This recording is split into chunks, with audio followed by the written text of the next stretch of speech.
नमस्कार. मोठी बातमी समोर येते. पावसाळ्याची प्रतीक्षा कायम, शेतकरी वर्ग चिंतेत. गत वर्षीच्या तुलनेत यावर्षी मान्सूनपूर्व पावसाने अद्याप अपेक्षित हजेरी लावलेली नसल्यानं शेतकरी वर्ग चिंतेत सापडलाय. गेल्या वर्षी मे महिन्यातच वरुण राजाने रिमझिम बरसात सुरू केली होती. अचानक झालेल्या अवकाळी पावसामुळे अनेक भागातील शेतकरी अडचणीत आले होते. शेतीची मशागत अपूर्ण राहिली होती, तर अनेक ठिकाणी शेतजमीन पावसामुळे तशीच पडून राहिल्यानं शेतकऱ्यांना आर्थिक नुकसान सहन करावे लागले होते. यावर्षी मात्र परिस्थिती वेगळी दिसून येत आहे. गत वर्षीचा अनुभव लक्षात घेऊन शेतकरी बांधवांनी कडक उन्हाची पर्वा न करता आपल्या शेतातील कामांना वेग दिलाय.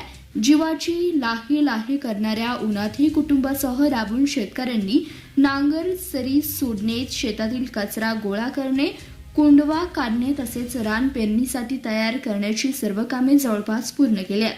दरम्यान पाऊस कधी सुरू होईल याबाबत निश्चितता नसल्यानं शेतकरी वर्ग हवामानाच्या अंदाजाकडे डोळे लावून बसला आहे. पारंपरिक पंचांगानुसार रोहिणी नक्षत्रात केलेली पेरणी चांगली उगवण देणारी आणि भरघोस उत्पादन मिळवून देणारी मानली जाते.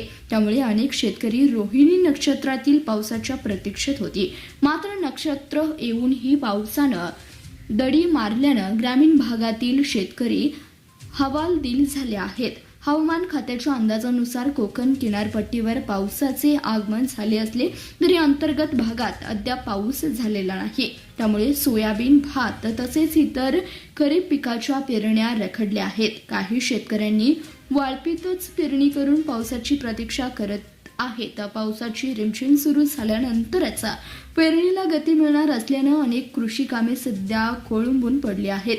संपूर्ण शिवार स्वच्छ करून रानाची मशागत पूर्ण करून शेतकरी बांधव आता आकाशाकडे आशेनं पाहत आहे. वातावरणात अद्याप फारसा बदल जाणवत नसल्यानं चिंता वाढली आहे. वेळेत पाऊस सुरू झाला तर खरीप हंगामाला बळ मिळेल, अन्यथा पेरण्या लांबण्याची शक्यता व्यक्त केली जाते. त्यामुळे कधी बरसणार वरुण राजा हा प्रश्न सध्या प्रत्येक शेतकऱ्यांच्या मनात घर करून राहिला आहे. CBS न्यूज मराठी या आमच्या मीडिया चॅनलमध्ये शेतकरी मामा तुमचे सरचे स्वागत. गत वर्षी मे महिन्यातच पाऊस चालू झाला होता. यंदा पाऊस काळ म्हणजे पावसाची सुरुवातच नाही. रोहिणी चालू झाली तरी सुद्धा पावसाची सुरुवात नाही. त्याच्याबद्दल तुमचं काय म्हणणं आहे? कोल्हापूर पावसाचं काही नाही. यंदा 2 महिने झाले रानं तयार करून पावसाची किती ओढ धरायची, किती रानं बायका पोरासनी घेऊन रानं तयार केली उन्हात तानात, आणि आता पावसाची प्रतीक्षा करीत बसायची पाळी आली आहे. गेल्या वर्षी कधी चालू झाला पाऊस? गेल्या वर्षी 11 मेला पाऊस चालू झाला. गेल्या वर्षी चिखलात पेरण्या केल्या. यंदा काही नाही, अजून रानाशी मोकळी ह्याच्यासारखी आहे. काय करायचा हा चिंतेचा प्रश्न आहे. हवामान अंदाज काय म्हणतोय? हवामान अंदाज 11 मे पासून 11 जून पासून पाऊस लागेल म्हणतोय. काय अजून काय शाश्वती वाटत नाही. शेतीची कामं झाल्यात का सगळे? शेतीची कामं सगळी पूर्ण झाली, फक्त पेरणीचं काम आहे. काय काय पेरता तुम्ही रानामध्ये? भात असतोय, भुईमुग असतोय, सोयाबीन. रानं सगळी तयार आहेत आता? रानं सगळी तयार आहेत. पावसाळ्यात मान सगळं